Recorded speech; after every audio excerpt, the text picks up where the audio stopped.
There are journeys and paths that come into our roadmap of life that are unexpected and unforeseen. Straight and narrows become valleys that have intersected with unclear paths full of doubt and disbelief.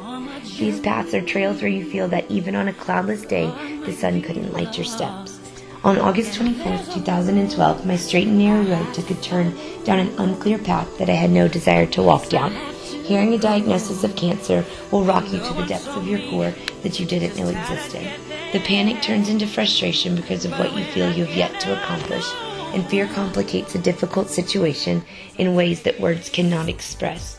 This unclear and unmarked path is a one-way street to the end without a chance to go back and to retrace your steps to the old road that you once called your life. In the beginning of my journey, I was confident that if I wasn't going to die from cancer, the fear alone I was experiencing might kill me. Except my journey had something so beautiful on it that I can only pray that other patients that have experienced or will experience my same journey are blessed enough to have. My journey had you. My journey was full of people that encouraged me to take just one more step towards the end. It was like an unclear path was somehow lined with beautiful flowers that prevented me from laying down and calling it quits. The depths that I mentioned earlier that had been shattered with fear could hear the encouraging words and feel the outpouring of support. My journey wasn't lonely because of you. Days turned into nights and other emotions came and went throughout my journey. Physical wounds and ailments started to heal. Except a diagnosis like this spans much further than a petri dish or a pharmacy. This diagnosis is a matter of the heart. The heart is a funny thing. It is your lifeline, and without it functioning properly, you can't live. What I learned through this journey is that not only does your heart dictate your classification of being alive physically, but it does emotionally as well. That is the part of my journey that is slightly more difficult to explain. I feel for you to fully understand my journey, this part might need to be revealed as well. At Duke, I received the finest care a human could hope to receive. The work of my surgeons was nothing short of a miracle, except there was no magic treatment for a destroyed heart or a broken spirit. My journey back at home was more hellacious than beautiful. I avoided mirrors and spent many days brushing my teeth and doing my hair in the darkness of my bathroom to avoid a mirror. I decided that the damage done physically would cause me to never find joy in my life again. Except there was one thing, and only one thing, that caused my standstill in my journey to take one step forward that led to many more steps. And that was my beautiful athletes at Aviator.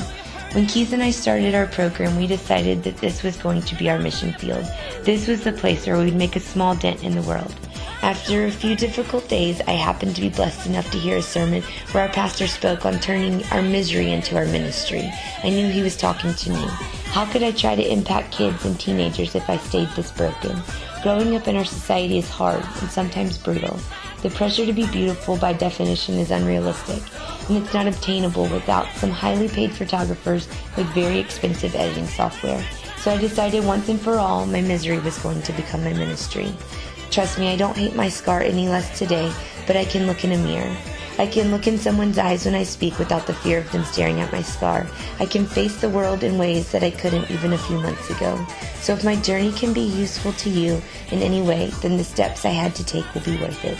Just know that you are beautiful regardless of what flaw you may see in yourself.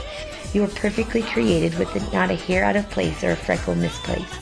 God created you as a gorgeous human being in His likeness. So stand tall and embrace your challenges and accept exactly who you are. One day, I can promise you that you too will walk down a journey that was unforeseen and certainly undesired. Your journey may not look exactly like mine, but just know that you too can make it through. Embrace the moments, the lessons, the struggles, and the triumphs that you will acquire along the way. But remember, any journey can be accomplished through taking it one day and one step at a time.